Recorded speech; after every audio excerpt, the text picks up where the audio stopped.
Hello everyone, स्वागत है आप सभी को आपके प्यारा सा यूट्यूब चैनल कृतज्ञ क्लासेस पे। सो बच्चों, कैसे हो आप सब? उम्मीद करता हूँ तो आप लोग एकदम मस्त होंगे। तो चलिए बच्चों, आज हम लोग करने वाले हैं 10th क्लास हिंदी के 6 नंबर चैप्टर है बहादुर। 6 नंबर चैप्टर क्या है? तो बहादुर है। तो इसका लेखक परिचय और लाइन बाय लाइन एक्सप्लेनेशन करा दिया गया है पिछले यानी कि प्रीवियस ईयर के क्लास में। तो आप लोग को प्लेलिस्ट में वीडियो मिल जाएगा या नीचे डिस्क्रिप्शन में भी इसका लाइन बाय लाइन एक्सप्लेनेशन और लेखक परिचय का वीडियो है जो कि मिल जाएगा।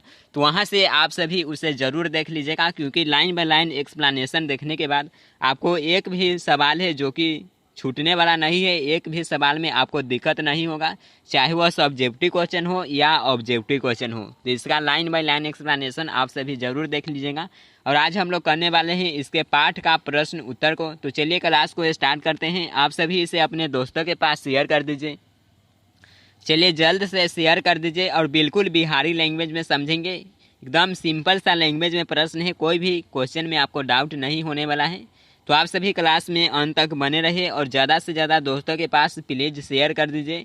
और जो स्टूडेंट्स चैनल पे पहली बार आए होंगे यानी कि न्यू होंगे तो चैनल को सब्सक्राइब कर लेंगे, क्योंकि यहाँ पे रेगुलर क्लास है जो कि 10th का चल रहा है। एकदम 2023 एग्ज़ाम में फोड़ना है, तो हमारे साथ जुड़ जाइए।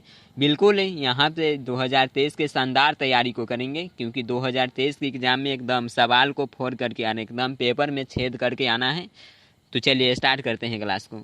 समझ गए आप सभी? तो देखिए प्रश्न फर्स्ट, यहाँ पे देखिए क्लास 10 यहाँ पे लिखा था। क्वेश्चन नंबर 1 है, लेखक को क्यों लगता है कि जैसे उस पर एक भारी दायित्व आ गया हो। देखिए लेखक को ऐसा क्यों लगने लगता है कि जैसे कि उस पर एक भारी दायित्व है जो कि आ गया है। यह पंक्ति देखिए कि देखिए जो लेखक महोदय की पत्नी है वो बोलती है कि घर में मुझे जो कि एक नौकर चाहिए। तो लेखक इस पर सोचने चाहता है कि यार ये तो एक भारी जो कि दायित्व आ गया है, अब नौकर कहाँ से ढूंढ कर लाए और इसके लिए नौकर दे। तो यही बात है जो कि यहाँ पे चलिए देखते हैं आंसर को। लेखक, अबे यार कहाँ से तुम चले आते हो। लेखक महोदय की पत्नी दिन रात नौकर चाकर की माला जपती थी। उनका साला नौकर को लाकर सामने खड़ा कर दिया था। अब लेखक महोदय के ऊपर एक भारी दायित्व आ गया था कि नौकर के साथ घर में अच्छा देखिए यहाँ पे होगा अच्छा क्या है, अच्छा हो यानी कि अच्छा व्यक्तित्व हो, नौकर घर के अनुकूल ढल जाए और यहाँ टिक जाए। नौकर देखिए जो लेखक की पत्नी थी वह नौकर चाकर की माला यानी कि बार बार कहती थी कि नौकर चाहिए नौकर चाहिए। तो लेखक का साला था यानी कि लेखक की पत्नी की भाई वह है जो कि एक नौकर को ला करके दे दिया। तो लेखक महोदय सोचने लगे कि यह है जो कि आया है तो यह है जो कि इस घर के वातावरण के अनुसार ढल जाए। तीसरी को है जो कि एक भारी दायित्व समझने लगे थे लेखक। चलिए आगे देखते हैं सेकेंड क्वेश्चन। अपने शब्दों में पहली बार दिखे बहादुर का वर्णन कीजिए। बहादुर का वर्णन करने के लिए कहा है अपने शब्दों में, यानी कि बहादुर आया था तो वह कैसा दिख रहा था, उसका रहन सहन कैसा था, इसी के बारे में लिखना है। चलिए यहाँ पे देखते हैं। नौकर यानी बहादुर का शरीर चौड़ा और कद छोटा था। गोरा रंग और मुंह चपटा था। जो बहादुर का रंग की बात करें, गोरा चपटा रंग। वह उजला हाफ पैंट और सफ़ेद कमीज एवं भूरे रंग का जूता और गले में रुमाल बंधा था। उनके गले में जो रुमाल था स्काउटों की तरह रुमाल बंधा था। इतना ही है जो कि लिख देना है। बिल्कुल इसमें से 2 नंबर मिल जाएगा। बहादुर का ही तो वर्णन करने के लिए अपना शब्द, बिल्कुल अपना शब्द में ही तो है, तो आपको भी अपना शब्द में लिखना है। उसका लाइन बाय लाइन एक्सप्लेनेशन देखिए किस तरह से लिखेगा, आपको समझ आ जाएगा। अगला देखिए 3 नंबर क्वेश्चन। लेखक को क्यों लगता है कि नौकर रखना बहुत जरूरी हो गया था। देखिए उसके पत्नी बताती है कि नौकर रखिए नौकर रखिए। तो लेखक को भी लगने लगता है कि नौकर रखना जो कि अब बहुत ज़रूरी हो गया है। चलिए नौकर रख ही लेते हैं। देखिए ध्यान से, लेखक महोदय के सभी भाई और रिश्तेदार ऊंचे पद पर थे, इसलिए उन लोगों के पास नौकर चाकर थे। जो लेखक महोदय के रिश्तेदार थे, उनके जो भाई लोग थे वो थे जो कि कुछ ऊंचे पद पे थे यानी कि अधिकारी थे। और उनके जो देखिए उनकी जो भाई थे उनके पास, भाई के ये रिश्तेदार थे तो उनके पास नौकर चाकर था, इसलिए उन लोगों के पास नौकर चाकर था। जब उनकी बहन के विवाह में सभी रिश्तेदार का मिलन हुआ तो लेखक महोदय की पत्नी नौकर को लेकर ईर्ष्यालु हो गई। इसके बाद से घर में नौकर रखने के लिए परेशान करने लगी। अब लेखक महोदय को नौकर रखना बहुत जरूरी हो गया था। बिल्कुल समझ गए आप। चलिए नेक्स्ट क्वेश्चन देखते हैं 4 नंबर। ज़्यादा डिस्कस नहीं करेंगे क्योंकि सिंपल सा क्वेश्चन है और एकदम सिंपल अपना ही शब्द में लिखे हैं आंसर। देखिए, साले साहब के लेखक का कौन सा किस्सा असाधारण विस्तार से सुनना पड़ा। साले साहब के, देखिए साले साहब से लेखक का कौन सा किस्सा असाधारण विस्तार से सुनना पड़ा। ध्यान दीजिए वो कौन सा किस्सा था। देखिए, लेखक को साले साहब से एक दुखी लड़का का किस्सा असाधारण विस्तार से सुनना पड़ा। किस्सा था कि वह एक नेपाली था। कौन? तो बहादुर के बारे में बात हो रहा है कि वह एक नेपाली था जिसका गांव नेपाल और बिहार की सीमा पर था। उसका, देखिए उसका यहाँ पे होगा बाप, उसका यहाँ पे बाप यानी कि पिताजी की बात हो रहा है। उसका बाप युद्ध में मारा गया था और उसकी माँ सारे परिवार का भरण पोषण करती थी। जो इनका घर था वह भारत और नेपाल की सीमा पर थी। तो इनका पिताजी था जो कि युद्ध में मारे गए थे और माँ थी जो कि पूरे परिवार का भरण पोषण करती थी। माँ उसकी बड़ी गुस्सैल थी और उसको बहुत मारती थी। माँ चाहती थी कि लड़का घर के काम धाम में हाथ बटाए, जबकि वह पहाड़ या जंगलों में निकल जाता और पेड़ों पर चढ़कर चिड़ियों के घोंसले में हाथ डालकर उनके बच्चे पकड़ता या फल तोड़ कर खाता। एक बार उनके भैंस की पिटाई, जिसके चलते, देखिए एक बार की बात है, बहादुर ने क्या किया था, तो उनकी जो भैंस थी उसकी पिटाई कर दिया था बहादुर। देखिए एक बार उसने भैंस की पिटाई की, जिसके चलते माँ ने भी उसे खूब पीटा। अत्यधिक पिटाई के चलते लड़के का मन माँ से फट गया। देखिए बहादुर को इतना माँ मारी, जैसे कि उसने जो भैंस पर जैसे मारा उसी की है जो कि उन्होंने अनुमान किया और बहादुर की खूब पिटाई कर दी। तो किनका पिटाई है जो कि ऐसे घर में होता है, बताइए। तो आपका भी ऐसे होता है क्या? आपका भी कभी हुआ है इस तरह से पिटाई? देखिए बिल्कुल ऐसा तो चलते रहता है, माँ है तो ऐसा चलेगा ही। देखिए, रात भर जंगल में छिपा रहा, सुबह होने पर घर से राह खर्च के लिए चोरी से कुछ रुपया लेकर भाग गया। देखिए सुबह, देखिए रात तक तो छिपा रहा और सुबह होया तो घर में गया और कुछ पैसा जो उसकी माँ रखी हुई थी वहाँ से ले लिया और वहाँ से चला गया। देखिए यही क्वेश्चन था। अगला देखिए 5 नंबर क्वेश्चन। बहादुर अपने घर से क्यों भाग गया था? यही कारण था। बहादुर के घर से भागने का क्या कारण था? तो यही कारण था कि उसने जो भैंस को पिटाई की और माँ ने उसी तरह से उसकी पिटाई कर दी और जिस कारण से हुआ कि घर छोड़ दिया था। देखिए, बहादुर कभी कभी पशुओं को चराने के लिए ले जाता था। एक बार उसने अपनी माँ की प्यारी भैंस को बहुत मारा। मार खाने के उपरांत भैंस उसकी माँ के पास पहुँच जाती है। माँ को आभास होता है कि लड़के ने इसको काफ़ी मारा है। माँ ने भैंस की मार का काल्पनिक अनुमान करके एक डंडे से उसकी दुगनी पिटाई की। देखिए माँ की वह थी क्या थी, प्यारी भैंस थी और उसका जो थी बहादुर ने जो कि उसकी पिटाई कर दी। कि माँ ने भी अनुमान लगाया और भैंस को जितना मारा उसके दुगनी पिटाई है जो कि बहादुर को कर दिया। लड़के का मन माँ से फट गया और वह पूरी रात जंगल में छिपा रहा। अंततः सुबह में जाकर घर पहुंचकर चुपके से कुछ रुपया लिया और घर से भाग गया। समझ गए आप सभी? कोई डाउट नहीं है?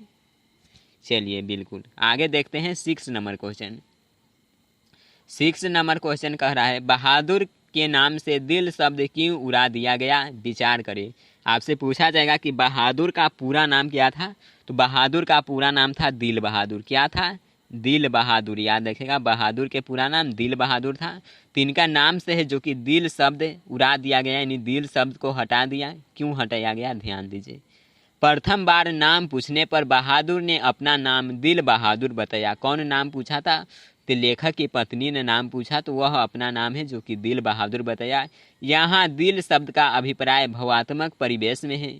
उपदेश देने के दरमियान उसे कहा जा रहा था कि किसी के साथ भावुकता से पेश नहीं होकर दिमाग से अधिक कार्य करना, सामाजिक तो दूरता से दूर रहकर मन और मस्तिष्क से केवल अपने घर के कार्यों में लीन रहने का उपदेश दिया गया। इस प्रकार से निर्मला द्वारा उसके नाम से दिल शब्द उड़ा दिया गया। देखिए बहादुर था जो कि बहुत ही मेहनती निकला, लेखक के घर में रहने लगा, तो उसका जो कि बहुत ही मेहनती निकला। तो जो निर्मला लेखक की पत्नी थी उसे लगा कि बहादुर इसका नाम से दिल शब्द होता है क्योंकि ये बहुत ही अच्छा से कार्य कर रहा है, तो उसका है जो कि लेखक की पत्नी ने बहादुर कहकर बुलाया करती थी, तो उसका नाम है जो कि बहादुर पड़ गया। चलिए नेक्स्ट देखते हैं व्याख्या।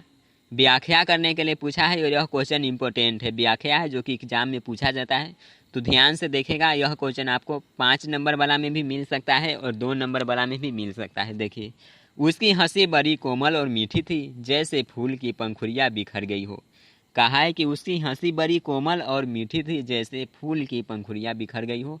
यह पंक्ति का है जो कि विस्तार से लिखना है। ध्यान दीजिए, इसका व्याख्या आप लोग किस तरह से कीजिएगा। प्रस्तुत पंक्तियाँ हमारे पाठ्य पुस्तक के बहादुर शीर्षक कहानी से ली गई है। इन पंक्तियों का संदर्भ बहादुर से जुड़ा हुआ है। जब लेखक शाम को दफ्तर से घर आते थे तो बहादुर सहज भाव से उनके पास आता था और उन्हें एक बार देखकर सिर झुका लेता था तथा धीरे धीरे मुस्कुराने लगता था। घर की मामूली सी घटनाओं को लेखक से सुनाया करता था। कभी कहता था, बाबूजी बहन जी की सहेली आई थी, तो कभी कहता था, बाबूजी भैया सिनेमा गया था। इसके बाद वह ऐसी हंसी हंसता था कि लगता था जैसे उसने कोई बहुत बड़ा किस्सा कह दिया। देखिए, जो लेखक महोदय वो आते थे तो बहादुर ये जो घर में घटना होता था वैसे जो कि सुनाया करता था। उसके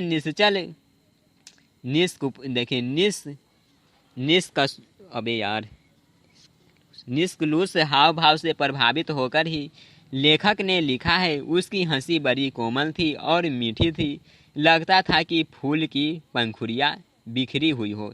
यही कारण है जो कि लेखक ऐसा बताते। देखें, इस प्रकार उक्त पंक्तियों में लेखक ने बहादुर की निश्चलता, निर्मलता, ईमानदारी और आत्मीय व्यवहार का यथोचित रेखांकन किया है। बहादुर बच्चा था, उसके होठों पर कोमलता और मिठास थी, फूलों के खिलने जैसे उसकी खिलखिलाहट थी। इस प्रकार उक्त पंक्तियों से लेखक ने बहादुर के कोमल भावों, व्यवहारों, ईमानदारी, आत्मीय संबंधों का सटीक वर्णन किया है। समझ गए? कोई डाउट नहीं है?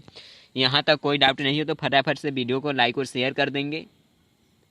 तो चलिए बढ़ते हैं नेक्स्ट क्वेश्चन पे। यह भी व्याख्या करने के लिए ही दिया है। देखिए, पर अब बहादुर से भूल गलतियाँ अधिक होने लगी। यह पंक्ति कहाँ से आया कहानी में? चलिए इसके बारे में व्याख्या, इसके बारे में देखते हैं। प्रस्तुत पंक्तियाँ हमारी पाठ्य पुस्तक के बहादुर कहानी पाठ से ली गई है। इसका संदर्भ बहादुर से जुड़ा हुआ है। जो इस पंक्ति का संदर्भ है यह किससे है, यानी कि यह पंक्ति किसके बारे में है? तो बहादुर के बारे में है। चलिए अब इसके बारे में विस्तार से थोड़ी देखते हैं। बहादुर को लेखक का पुत्र किशोर बराबर पीटा करता था। कुछ दिन बीतने पर लेखक की पत्नी भी बहादुर को मारने डांटने लगी थी। जो बहादुर के बड़ा लड़का था वह था किशोर, और उसकी वह जो कि बहादुर को पिटाई करता था, कभी कभी पीट देता था, कभी कभी नहीं। ऐसा घटना जो कि बार बार होता था। और उसके बाद है जो कि लेखक की पत्नी यानी कि निर्मला ने भी बहादुर को पिटाई करती थी। देखिए, लेखक को ऐसा विश्वास था कि हो सकता है घर में मार खाने, गाली सुनने के बाद बहादुर दुखी होकर रहने लगा था और इसी कारण उसके कई भूलें हो जाती होंगी। बताते हैं कि ऐसा होता है। तो बहादुर, अबे यार तुम कहाँ से बीच में डिस्टर्ब के लिए आते हो? देखिए, जैसे हम लोग यहाँ पे कुछ इंपॉर्टेंट टॉपिक आता है बीच में चल जाता है। देखिए भूलें हो जाती होगी। ऐसी स्थितियों को लेकर कभी कभी रोकना चाहते थे, लेकिन बाद में चुप हो जाया करते थे, क्योंकि उनके विचार में नौकर चाकर को मार पीट खाते ही रहते हैं, ऐसा भाव था। देखिए, यह है जो कि यहाँ पे है जो कि एकदम निष्फल यहाँ पे देखिए तो दिखाई देता है। देखिए, लेखक है जो कि रोकना चाहता है अपने बेटे को यानी किशोर को और निर्मला को कि ऐसा है जो कि नहीं करो, लेकिन फिर वह सोचता है कर यार नौकर चाकर है, ऐसा तो उसके साथ होता ही रहता है। क्या नौकर चाकर के साथ ऐसा होना चाहिए? बिल्कुल नहीं होना चाहिए। आप लोग यहाँ से ध्यान दीजिए और अच्छी तरह से पढ़ाई कीजिए। आपको ऐसे कैटेगरी के लोगों में नहीं जाना है, क्योंकि आपके साथ भी ऐसा घटना देखने को मिले। चलिए, ऐसा होते ही रहता है। देखिए, इस कारण वे भी बहादुर की मदद नहीं कर पाते थे और बहादुर दिनहीन रूप से असहाय बनकर लेखक की पत्नी और पुत्र से डांट मारपीट खाता तो और सहता था। देखिए, मारपीट खाता था। तो ये लेखक था, वह सोचता था कि जो कि बहादुर भी अब है जो कि इस कारण से भूल गलतियाँ करता होगा, तभी तो है जो कि इसका पिटाई हो जाता है। देखिए, इन पंक्तियों का मूल्य आशय यह है कि लेखक की मानसिकता भी दो तरह की थी। लेखक की मानसिकता तो दो तरह की थी। वे भी सबल और आलोचना नहीं कर पाते हैं। गरीबों के प्रति, नौकर के प्रति उनका भी भाव द्विम दर्जे का था। इसी कारण बहादुर की मानसिकता स्थिति संतुलित नहीं रह पाती थी। चलिए बिल्कुल समझ गए, कोई डाउट नहीं है। अगला देखिए, व्याख्या करने के लिए ही है। अगर वह कुछ चुराकर ले गया होता तो संतोष होता। यह है जो कि लास्ट में आता है। यह पंक्ति कहानी के एंड का पार्ट है। कहाँ का पार्ट है? तो कहानी का एंड का पार्ट है, यानी कि समाप्ति का पार्ट है। देखिए समाप्ति का पात्र ही यह पंक्ति है, समाप्ति में आता है। प्रस्तुत पंक्तियाँ हमारी पाठ्य पुस्तक के बहादुर कहानी पाठ से ली गई है। इतना तो लिखना ही है। इन पंक्तियों का संबंध उस काल से है जब बहादुर चोरी के इल्जाम और मारपीट गाली गलौज से तंग आ चुका था। अचानक सील उठाते वक्त वह गिर गया। जानी को था जो कि शीशे का गिलास था, वह उठा रहा था और गिर गया और 2 टुकड़ा हो गया। अब क्या था? बहादुर घर छोड़कर भाग गया। 2 टुकड़ा हो गया उसका था जो कि बार बार पिटाई होता था, और सोचा कि अरे यार यह है जो कि मेरे से फूट गया, अब क्या होगा, फिर हमें जो कि पिटाई खाना पड़ेगा। तो पिटाई क्यों खाए, चले घर छोड़कर ही चले जाते हैं। क्या किया? तो वह है जो कि डर से घर को छोड़कर चला गया, भाग गया। उसे खोजने के लिए लेखक के लड़के किशोर ने शहर का कोना कोना छान डाला, लेकिन बहादुर का कहीं अता पता नहीं था। जब बहादुर भाग गया तो लेखक के चोट्टा था, यह कौन? किशोर। चोट्टा किशोर था, लेखक का बड़ा लड़का यही है जो कि बहादुर को तो बार बार पीटता था। तो वह है जो कि फिर खोजने जाता है और शहर में कोना कोना छान मारता है, लेकिन बहादुर नहीं दिखाई देता है। वह बहादुर के लिए बहुत दुखी था। अब दुखी होता है, अबे यार तुम्हें तो पिटाई करते थे जिस कारण से वह चला गया, अब दुखी होते हो।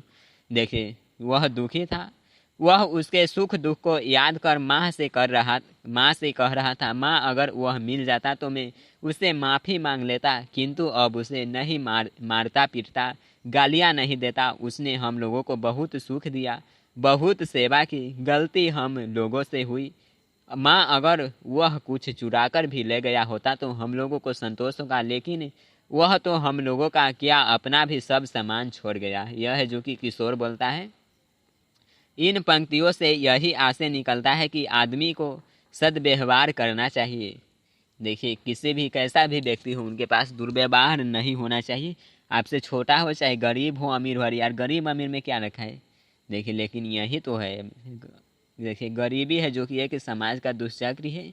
तो इसकी भावना से सभी को है जो कि आगे निकलने की कोशिश करना चाहिए। इसका कारण स्टडी, जितना हो सके पढ़ाई कीजिए, अपनी एजुकेशन को मजबूत कीजिए, और इस स्थिति में यदि आप जूझ रहे तो इससे बाहर निकलिए, नहीं तो आपके साथ भी जो है जो कि ऐसा व्यवहार कभी हो सकता है। बिल्कुल। अगला क्वेश्चन देखिए, घ नंबर है व्याख्या। यदि मैं न मारता तो शायद वह नहीं जाता। यह कौन बोलता है? तो यह बोलता है किशोर। चलिए इसका व्याख्या देखते हैं। प्रस्तुत पंक्तियाँ हमारी पाठ्य पुस्तक के बहादुर कहानी पाठ से ली गई है। यह पंक्ति बहादुर से संबंधित है। अब यार यह पंक्ति बहादुर से तो संबंधित है और साथ ही किशोर से भी है। देखिए लेखक बहादुर के भाग जाने पर अफसोस करता और कहता है कि अगर मैं उसे नहीं मारता तो वह भागता नहीं, ऐसा मेरा विश्वास है। लेखक को अपने आप पर अपने द्वारा किए गए अमानवीय व्यवहार पर खेद होता। लेखक भी था, वो भी कभी कभी पीटता था, तो लेखक को भी है जो कि है अब अफसोस होने लगा। जब निर्मला बहादुर के लिए रोने लगती है तब ये वाक्य लेखक उसी समय चरपाई पर बैठकर सिर झुकाकर कह रहे हैं। लेखक इस घटना पर रोना चाहता है किंतु भीतर ही भीतर छटपटा कर रह जाता है। एक छोटी सी भूल जीवन में कितना दुख दे जाती है। अब लेखक को समझ में बात आती है। वह पहले से सचेत तो ऐसी घटना कभी नहीं घटती। पहले से सचेत रहता तो क्यों ऐसा घटना घटता, यार ऐसा दुर्व्यवहार करते हो। देखिए इन पंक्तियों का आशय यह है कि आदमी के साथ सद्व्यवहार होना चाहिए। संदेह के बीज बड़े भयानक होते हैं, उनका प्रतिफल भी कष्टदायक होता है। आज बहादुर के साथ दुर्व्यवहार मारपीट चाहे गाली गलौज नहीं किया जाता, संदेह के आधार पर चोर नहीं ठहराया जाता तो वह नहीं भागता। अतः संदेह और दुर्व्यवहार इंसान को संदेह और दुर्व्यवहार से है जो कि इंसान को बचना चाहिए। किसी के प्रति संदेह नहीं करना चाहिए। अब यार संदेह जो कि एक बहुत ही बुरी चीज़ है। तो चलिए आगे बढ़ते हैं, नेक्स्ट 8 नंबर क्वेश्चन को देखते हैं। और चलिए अब आप सभी वीडियो को लाइक कर दीजिए। देखिए कितना स्टूडेंट्स अभी देख रहे हैं, लाइक की संख्या कम है। तो लाइक कर दीजिए। देखिए, काम धाम के बाद रात को अपने बिस्तर पर गए बहादुर का लेखक किन शब्दों में चित्रण करता है, चित्र का आशय स्पष्ट कीजिए। काम करने के बाद बहादुर जो कि अपने बिस्तर पर जा करके क्या करता है, कैसे करता है, लेखक देखिए इसके बारे में क्या बताते हैं, उसी को लिखना है। निर्मला ने बहादुर को एक फटी पुरानी दरी दे दी थी। घर से वह एक चादर भी ले आया था। रात को काम धाम करने के बाद वह भीतर के बरामदे में एक टूटी हुई बसखट पर अपना बिस्तर बिछाता था, यानी कि चरपाई था वह भी टूटा हुआ। अबे यार, एक अच्छा भी तो चरपाई देता तो वो भी नहीं, टूटी हुई बसखट दिया, टूटा चरपाई दिया और उस पर जो कि अपना बिस्तर बिछाता था। वह बिस्तरे पर बैठ जाता और अपनी जेब में से कपड़े की एक गोल सी नेपाली टोपी निकालकर पहन लेता, क्योंकि बहादुर था वह नेपाल का ही था। कहाँ का था? तो नेपाल का था, नेपाली लड़का था। तो नेपाली टोपी निकालकर पहन लेता था जो बाईं ओर काफ़ी झुकी रहती थी। फिर वह छोटा सा आईना निकालकर बंदर की तरह उसमें अपना मुंह देखता था। वह बहुत ही प्रसन्न नज़र आता था, जैसे कि अभी सेल्फी लिया जाता है। अभी बात करिए तो सेल्फी, जैसे कि उस समय देखिए मुंह आईने में देखता तो वैसे ही अभी सेल्फी लिया जाता है। देखिए, इन पंक्तियों से यही आशय निकलता है कि आदमी को सद्व्यवहार करना चाहिए। ये नहीं होगा, इतना ही इसका आंसर है। अगला देखते हैं। अबे यार, यह टाइपिंग कहाँ से हो गया? देखिए, पर्सन नज़र आता था, उसके बाद यहाँ से देखिए, इसके बाद कुछ और भी चीज़ें जेब से निकालकर बिस्तर पर खेलता था, गीत गाता था, पुरानी स्मृतियों में खो जाता था। इससे उसके बाल मन की स्वाभाविकता की झलक मिलती थी। उसके अंतःकरण में निहित विरह का भाव गीत में मुखरित होता था। इसके माध्यम से लेखक ने बाल सुलभ मनोदशा, स्वच्छंदता से आनंद की स्मृति का चित्रण किया है। अगला क्वेश्चन पे बढ़ते हैं। नेक्स्ट 9 नंबर क्वेश्चन देखिए। क्वेश्चन नंबर 9 है, बहादुर के आने से लेखक के घर और परिवार के सदस्यों पर कैसा प्रभाव पड़ा? चलिए इसको देखते हैं। बहादुर के आने से, अबे बहादुर के आने से घर के सदस्यों को आराम मिल रहा था। घर खूब साफ और चिकना रहता, सभी कपड़े चमचमा सफ़ेद दिखाई देते। निर्मला की तबीयत काफ़ी सुधर गई। अब परिवार का कोई सदस्य एक भी काम स्वयं नहीं करता, सभी बहादुर को आवाज़ देकर काम बताता था। उस कार्य को वह पूरा करता। सभी रात में पहले ही सो जाता, सवेरे 8 बजे से पहले न उठता था। लेकिन बहादुर था जो कि लेट से भी सोता था और लेट से भी उठता था। और एक बात याद रखिएगा बहादुर के बारे में, ऐसा भी स्थिति आता है कि बहादुर को अब खुद से खाना भी बनाकर खाना पड़ता है। तो आप लोग इसका हिंदी एक्सप्लेनेशन को देख लीजिएगा, बहुत इंपॉर्टेंट है। डिस्क्रिप्शन में लिंक मिल जाएगा या आपको प्लेलिस्ट में भी वीडियो मिल जाएगा। अगला क्वेश्चन देखिए 10 नंबर, किन कारणों से बहादुर ने एक दिन लेखक का घर छोड़ दिया? वही कारण था, बहादुर की पिटाई।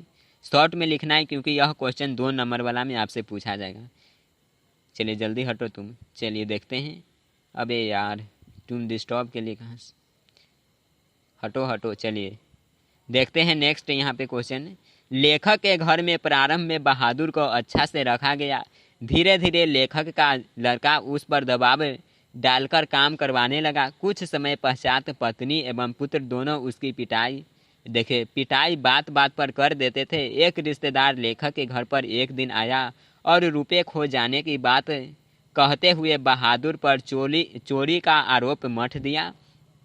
उस दिन लेखक ने बहादुर की पिटाई कर दी। देखिए, इसी दिन है जो कि लेखक मरता है जब उस पर चोरी का इल्ज़ाम लगाया जाता है। बार बार प्रताड़ित होने से एवं मार खाने के कारण एक दिन अचानक बहादुर भाग गया। और एक भागता है क्यों? तो सील टूट जाता है, जो ग्लास शीशा का था वह टूट जाता है और उसी दिन है जो कि बहादुर चला जाता है।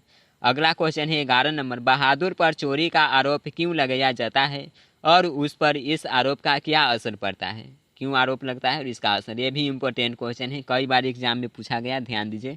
प्रायः ऐसा देखा जाता है कि लोग घर के नौकर को हे दृष्टि से देखते हैं। किसी मामले में उसे दोषी मान लेना आसान लगता है। नौकर चाकर तो जो कि अरे यार किस कोई काम होता है तो लगता है इसी ने किया होगा, ऐसी होता है। देखिए, रिश्तेदार ने सोचा कि नौकर पर आरोप लगाने से लोगों को लगेगा कि ऐसा हो सकता है। बहादुर इस आरोप से बहुत दुखी होता है, उसके अंतरात्मा पर गहरी चोट लगती है। उस दिन से वह उदास रहने लगता है। उस घटना के बाद उसे अधिक फटकार का सामना करना पड़ता है, उसे काम में मन नहीं लगता है। यह था, देखिए। और कितने रुपए की चोरी का इल्ज़ाम लगता है? तो 11 रुपये, याद रखिएगा। अगला 12 नंबर क्वेश्चन, घर आए रिश्तेदारों ने कैसा प्रपंच रचा और उसका क्या परिणाम निकला। प्रपंच कैसा रचता है, इसका परिणाम देखिए। लेखक के घर आए रिश्तेदारों ने अपनी झूठी प्रतिष्ठा कायम करने के लिए, देखिए कुछ लेकर नहीं गया तो एक प्रतिष्ठा कैसे रहेगा, अब तो कुछ करना पड़ेगा। सोचता है कि रुपया चोरी का प्रपंच रचा। उनका कहना था कि मैं बच्चों के लिए मिठाई नहीं ले सका, इसलिए मिठाई मंगाने के लिए कुछ रुपए निकालकर यहाँ रखा था। कितना रुपया था, तो 11 रुपया था। लेकिन बाद में हम लोग उलझे हुए रहे, इसी दरमियान रुपए की चोरी हो गई। उन्होंने बहादुर पर इस चोरी का दोषारोपण किया। इस आरोप से बहादुर को पिटाई लगी। समझ गए आप सभी। देखिए उस दिन से लोग उसे हर हमेशा फटकार लगाने लगे। वह उदास और अन्य मनस्क रूप से रहकर काम करता था। अंततः घर से अचानक चला गया। रिश्तेदारों के परपंच के चलते लेखक के घर का काम करने वाले बहादुर के जाने की घटना घटी और घर अस्त व्यस्त हो गया। अगला क्वेश्चन पे ध्यान देते हैं, ज़्यादा टाइम नहीं लेते हैं क्योंकि क्लास लंबा हो जाएगा। 13 नंबर क्वेश्चन देखें, बहादुर के चले जाने पर सबको पछतावा क्यों होता है। क्यों पछतावा होता है, इसका भी सिंपल सा आंसर होगा। देखिए, हटो तुम जल्दी। अबे चलिए स्टूडेंट्स, वीडियो को लाइक कर देंगे और अंत तक क्लास में बने रहिए क्योंकि इम्पोर्टेंट सभी क्वेश्चन हैं। यह चैप्टर से और भी ज़्यादा सवाल है जो कि पूछा जाता है। देखिए, बहादुर घर के सभी कार्य को कुशलतापूर्वक करता था। घर के सभी सदस्य को आराम मिलता था। किसी भी कार्य हेतु हर सदस्य बहादुर को पुकारते रहते थे। वह घर के कार्य से भी सभी को मुक्त रखता था। साथ रहते रहते सबसे हिलमिल गया था। डांट फटकार के बावजूद काम करते रहता था। यही सब कारणों से उसके चले जाने पर सबको पछतावा होने लगा। बिल्कुल एकदम चकाचक ड्रेस सबको मिलता था, साइकिल की सफाई, ये वो, तो पछतावा तो होना तय ही है। पछतावा क्यों होगा यार, जैसा करनी वैसा भरनी, जैसा करोगे वैसा तो पाओगे ही। अगला देखिए 14 नंबर क्वेश्चन है, बहादुर, किशोर, निर्मला तथा कथावाचक का चरित्र चित्रण कीजिए। सबसे पहले यहाँ पे बहादुर का देखते हैं। बहादुर का चरित्र चित्रण यह पूछा जाएगा आपको 2 नंबर में और तीनों का दिया रहेगा। तो यह क्वेश्चन आपसे 5 नंबर वाला में पूछा जाएगा और इम्पोर्टेंट भी है, ध्यान दीजिएगा क्वेश्चन पे। सबसे पहले बहादुर के बारे में देखते हैं। बहादुर लेखक महोदय का नौकर था। वह एक नेपाली था। उसके पिता का देहावसान युद्ध में हो गया था। माता जी घर चलाती थी। एक दिन माँ ने बहादुर को मारा। बहादुर घर छोड़कर भाग गया और लेखक महोदय के यहाँ नौकरी करने लगा। अब देखते हैं किशोर के बारे में। चलिए किशोर का चरित्र चित्रण देखते हैं। किशोर लेखक महोदय का लड़का था जो अपना सारा काम बहादुर से ही करवाता था। धीरे धीरे बहादुर पर हाथ भी छोड़ने लगा। बहादुर को घर छोड़कर भागने में किशोर का बर्ताव अधिक कारगर था। जो मेन रोल था बहादुर को घर छोड़ने पर मजबूर करने का, वह किशोर का ही था। अगला देखते हैं निर्मला के बारे में। देखिए, निर्मला लेखक महोदय की पत्नी थी जिसे नौकर रखने का बहुत शौक था। पहले पहल बहादुर के आने पर काफ़ी लाड़ प्यार दिया, लेकिन धीरे धीरे व्यवहार बदलने लगा, यहाँ तक कि उसे मारने भी लगी। परिणाम हुआ बहादुर भाग गया। बहादुर के भाग जाने पर काफ़ी विलाप की। कौन, तो निर्मला। अगला देखते हैं कथावाचक के बारे में। कथावाचक लेखक महोदय का साला है। कथावाचक यहाँ पे कौन है, तो लेखक महोदय का साला है जो बहादुर के बारे में पूरी कहानी असाधारण विस्तार सुनाता है। बहादुर को लेखक कथावाचक ही देखिए, बहादुर को लेकर कथावाचक ही आता है। वह अपनी बहन की नौकर रखने की इच्छा को पूरा करता है। बहादुर के लेकर कौन आता है, कथावाचक। कथावाचक कौन है, तो लेखक का साला साहब लेकर आता है। अगला क्वेश्चन देखते हैं 15 नंबर, थोड़ी सी स्पीड में कर लेते हैं। देखिए, निर्मला को बहादुर के चले जाने पर किस बात का अफसोस हुआ। अफसोस क्या होता है उसे देखिए। निर्मला एक भावुक महिला थी। बहादुर के रहने से उसे बहुत आराम मिला था, लेकिन लेखक का रिश्तेदार उनके घर में आया तब उसने रुपये चोरी का प्रपंच रचा जिसका शिकार बहादुर बना। निर्मला को बहादुर पर गुस्सा आया और उसे पीट दिया। उसके बाद से कई बार उसे फटकारते रहती थी। अंत में जब रिश्तेदार की सच्चाई आभास हुआ और यह बात समझ में आ गई कि बहादुर निर्दोष था और उसने रुपए की चोरी नहीं की थी, तब उसे पश्चाताप हुआ। वह यह सोचकर अफसोस कर रही थी कि वह बिना बताए क्यों चला गया। वह अपने साथ कुछ लेकर भी नहीं गया था। उसकी कर्मठा ईमानदारी को याद करके निर्मला ने अपने द्वारा किए गए व्यवहार के व्यवहार के लिए अफसोस किया, क्योंकि निर्मला ऐसे दुर्व्यवहार कीजिएगा तो अफसोस तो होगा ही अंत में। तो यही बात था। अगला क्वेश्चन देखिए 16 नंबर।